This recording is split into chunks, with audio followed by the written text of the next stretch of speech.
Alhamdulillahi Rabbil alamin ve salatu ve selamu ala nebiyina Muhammed ve ala alihi ve sahbihi ecma'in. Amma ba'd. Bugün 5-нче зур гынахларны алып китәбез. Бу безнең инде Кур'анда карасак, намаз белән инде бер рәттән килә, ул һәр вакытта да үзе генә аерым йөрми.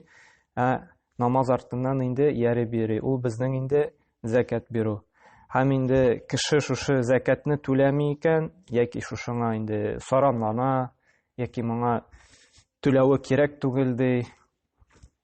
Һәм инде шуңа каршылык күрсәтә икән закат түләүгә, инде бу бик зур гынахлардан санала. Моңа шулай Аллаһ Тәгалә инде каты газап белән куркыта. Бу дөньяда да һәм ахирәттә дә инде. Бу безнең 5-нче зур гынахлардан санала.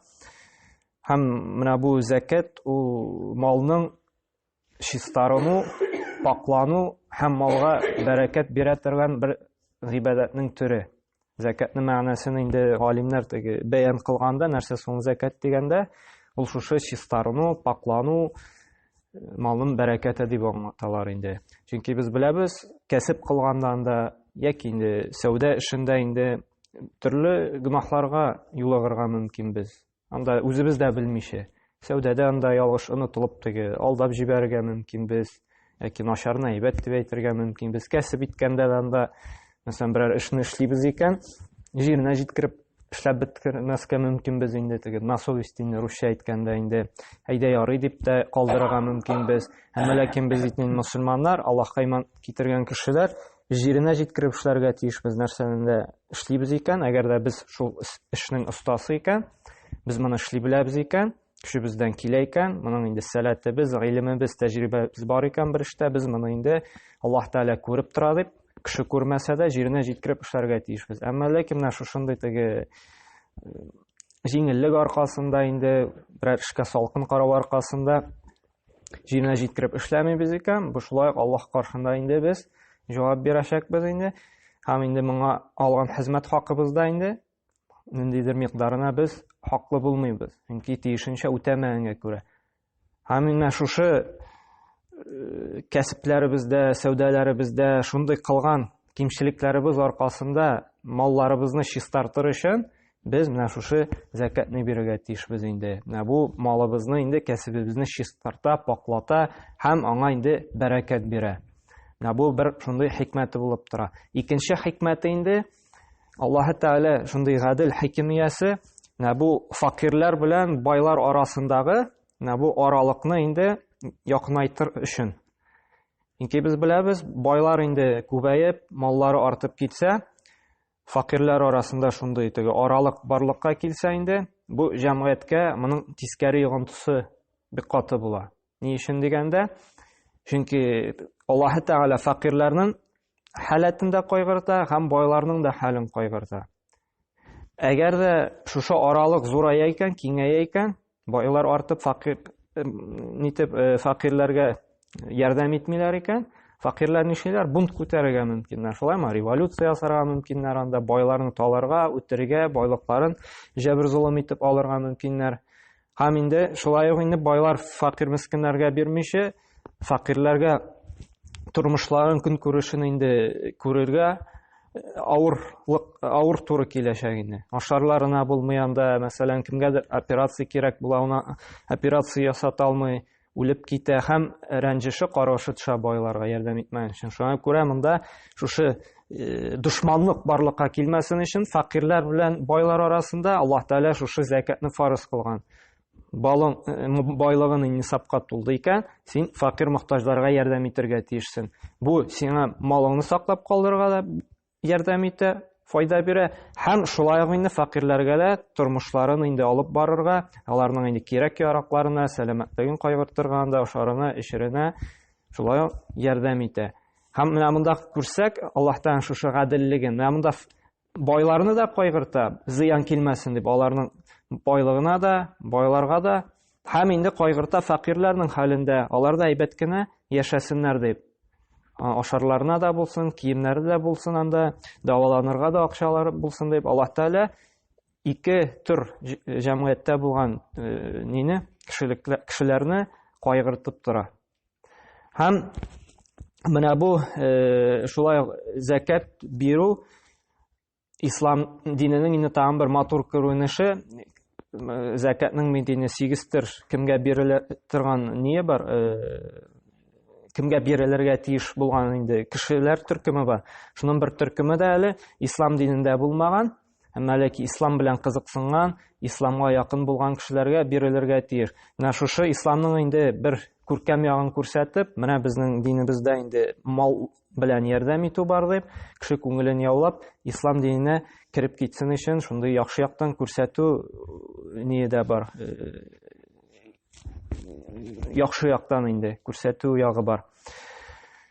Һәм менә бу зәкатны инде әгәр дә кеше белә торып инде бирми икән, бу вакытта инде бу бик зур гөнаһлы була. Һәм моның артыннан инде Аллаһ Тәгалә газаплы яшәг инде бу дөньяда да һәм ахирәттә дә инде. Әгәр дә инде кеше инде белмичә инде моны белмәгән булса инде, әгәр дә тәүбәләр кыла икән, Аллаһ Тәгалә инде бу кешене инде гафу итәчәк инде. Һәм зәкат килгәндә аның инде 2 шарты бар. Зәкат бирер алдыннан аның 2 шарты үтәлергә тиеш. Беренчесе нисаб. Нисаб ул күләме, микъдары тулырга тиеш. Моның инде безнең ислам динендә 2 төре бар. Галимнәр әйтте инде көмеш микъдары ул 595 грамм. Безнең акчага күчерсәк инде ул якынча 18 мең тирәсе инде. Һәм бар алтын белән, алтын микъдарында ул 85 грамм. 85 грамм хәзерге көндә инде якынча 200 мең тирәсе инде. Әгәр дә кешенең менә шушы микъдары акчасы инде, мәсәлән, алтыннан бирә икән, ул 200 мең микъдарына тулды икән, ул аның инде сейфында ятамы анда, кесәсендә йөриме анда, өендә торамы. Һәм икенче шарты хаул, 1 ел микъдар үтә икән, 1 ел вакыт үтә икән, һәм шушы 200 меңнән дә инде кимими икән, моның акчасы ул зәкат бирергә тиеш. Көмештән инде шулай ук. Әгәр дә 18 мең акчасы инде, әгәр дә кеше көмештән бирәм ди икән, шулай рөхсәт ителгән.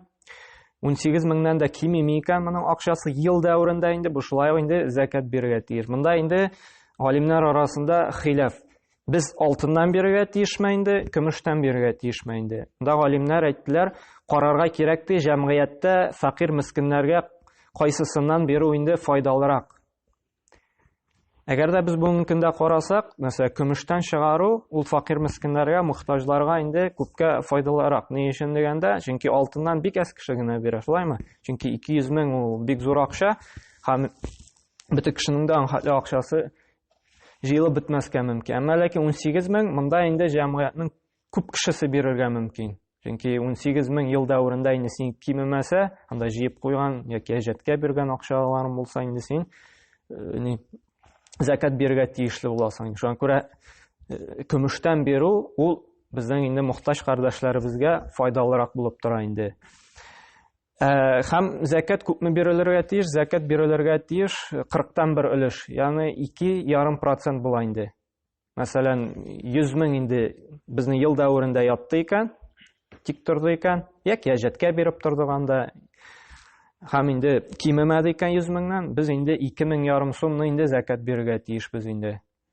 Бу көмештән санаганда инде. Әгәр дә инде 200 меңнән саныйбыз икән, 200 мең инде ятты икән ел дәврендә, тик торып инде без вакытта 5 мең елына бер тапкыр инде шушы зәкатны бирергә тиешбез инде. Бу бит инде зәкат шул ук садака, шулаймы? Садака мал белән инде мохтаҗларга ярдәм итү инде. Менә бу зәкат садаканың фарыз булып тора. Безнең бит садака, нәфил садакалар бар. Үзебездән бирәләр, безнең ни генә вакыт булмасын. Ләкин зәкат садакасы ул фарыз булган садака инде. Әгәр дә без моны бирмибез икән, нәрсә дидек? Без шушы фақирларның хакына кергән булабыз. Чөнки безнең шушы сумма сакланды икән, нисапка тулып 1 ел үтте. Менә бу 2,5%, 40тан 1 өлеше, ул безнең өлеш түгел, ул кемнеке? Ул фақирлар өлеше. Аллаһ Тәгалә безгә фарыз итте фақирларга бирергә. Һәм безнеке түгел ул. Менә ул 100 меңнән 2,5, 200 меңнән анда 5 мең, 1 миллионнан 25 мең, ул безнең акча түгел. Әгәр дә кешедә шундый акча була икән, ул фақирларныкы. Безнең аңа тиергә, аны ашарга, аңа бүтән нәрсә кирәк-ярак алырга безнең хакыбыз юк. Чөнки Аллаһ Тәгалә нәрсә ди? Ул фақирларныкы диде инде. Һәм менә бу зәкатны бирмәү аның куркынычлыгы турында инде без кайбер аятларны, кайбер хадисларны алып китербез инде. Иң беренче Аллаһ Субхана ва Тааля Фуссилат сүрәсендә 6-7 аятларында әйтә: "Вайлул лил мушрикин" ди.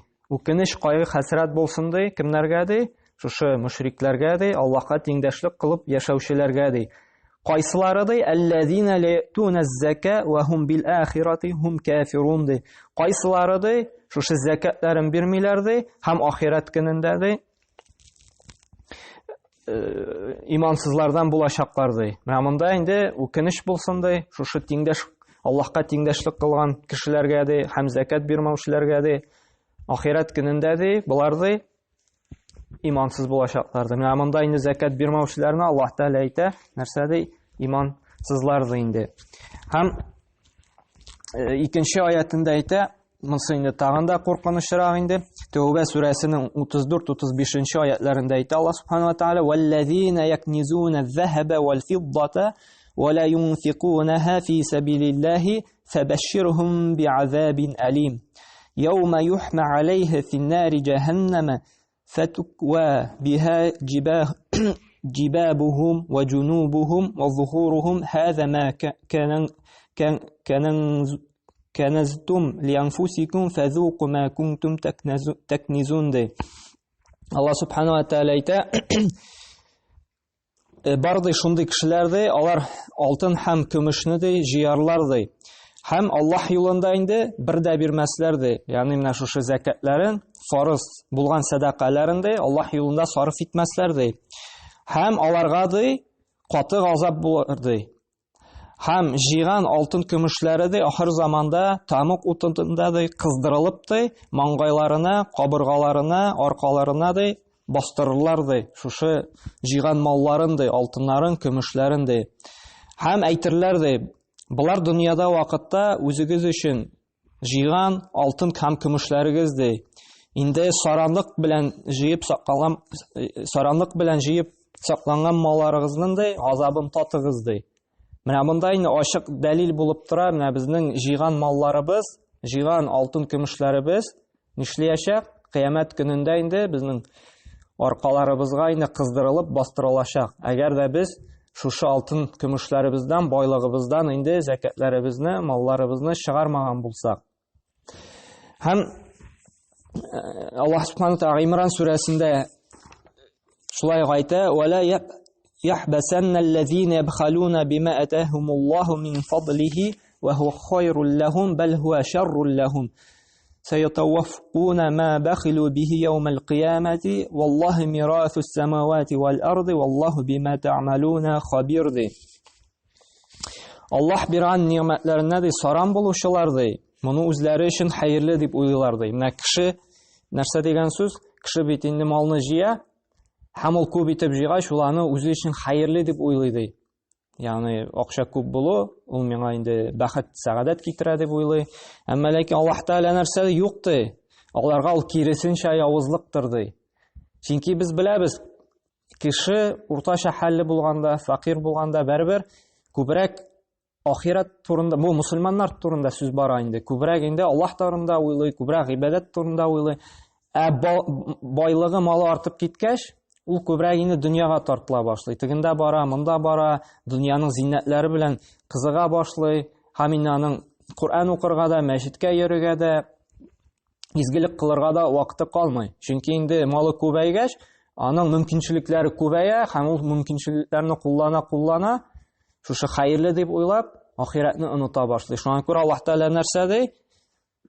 Ул сезгә киресенчә явызлыктыр. Әмма ләкин инде бу аңлатмый, бай булырга кирәкми, байлык җыярга кирәкми, юк. Син үз хәлеңне белеп, син инде эшләргә тиешсең, кәсеп итәргә тиешсең, әмма ләкин фарыз булган садакаларыңны биреп, үз вакытында инде тиешле гыйбадәтләреңне үтәп, син ахиратны уйлап, Аллаһка шушы малың якынайта торган булырга тиеш. Киресенчә ерагайта торган явыз мал булырга тиеш түгел. Шул вакытта байлык инде сиңа хәерле була, Аллаһка якынайтса ул сине.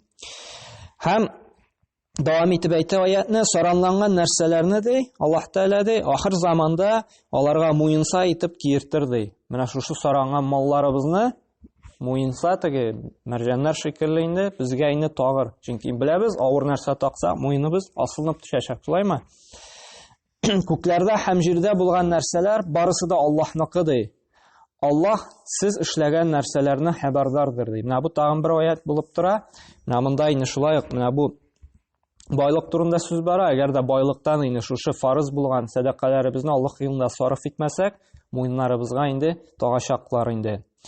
Һәм Пәйгамбер саллаллаһу алейһи ва саллямнан бер кеше килеп сорагач, "Я Расулуллаһ, миңа җәннәткә кертә торган амәлләрне әйт әле" ди.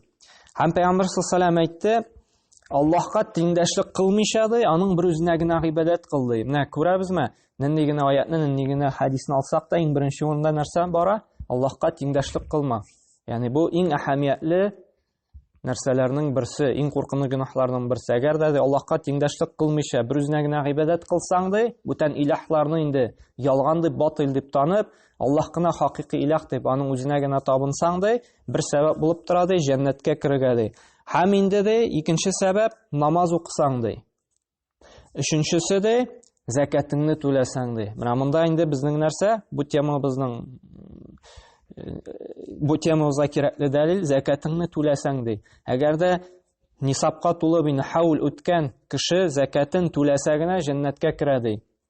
Һәм инде туганлык җетләрен саклады. Менә бу 4 төрле сыйфат ди, сиңа да ярдәм итә ди җәннәткә керергә. Бу Бухари җыентыгында килә торган хадис булып тора. Менә бу хадистан алабыз нәрсә? Закатны түләү. Һәм инде икенче хадистә килә, шулай Пәйгамбер саллаллаһу алейһи ва саллям әйтте.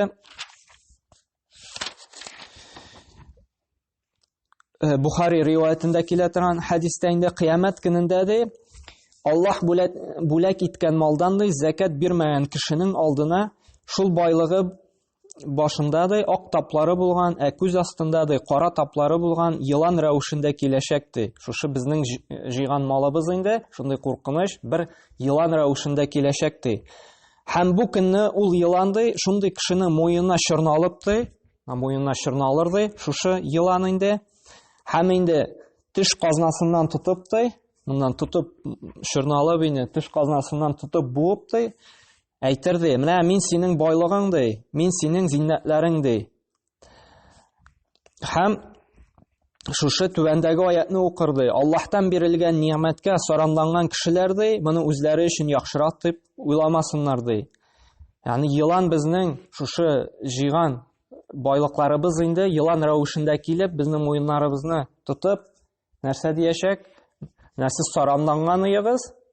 Шушы малларны Аллаһ юлында сарыф итүдән, закат бирүне үзегезгә хуп күрдегез ди, һәм инде мал җыюны яхшы дип уйладыгыз ди, әмма ләкин инде кыямәт көнендә сез малларыгыз белән буылырсыз ди.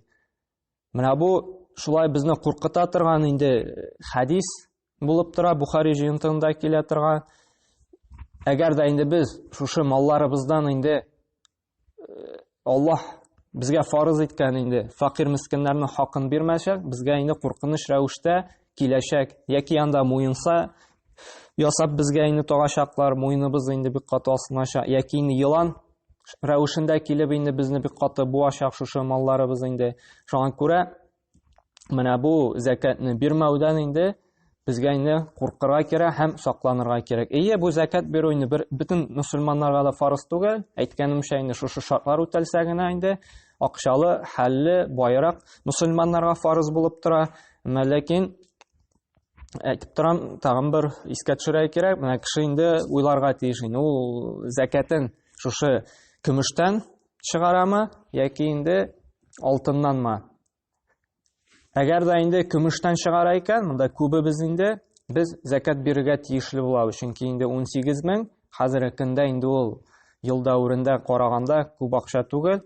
Чөнки кемдер кеше теге акча җыя нәрсәләр алырга булса да инде аның 18 меңнән артык акчасы инде өендә сейфында ятырга мөмкин. Әгәр дә шундый суммадан бирәм дип, мин закат бирергә тиешле дип караса, инде ул закатын бирергә тиеш. Кемдер инде 200 меңнән алтыннан чыгарам дисә инде, ул инде 200 меңнән арткач кына чыгара тиеш. Әмма ләкин иң хәерлесе инде галимнәр ничек әйтә, җәмгыятькә кайсысы файдалы инде? Безнең җәмгыятькә бүгенге көндә инде көмештән бирү инде ул файдалырак булып тора инде. Шуңа күрә монда инде һәр кеше үзенең хәлен үзе карый инде.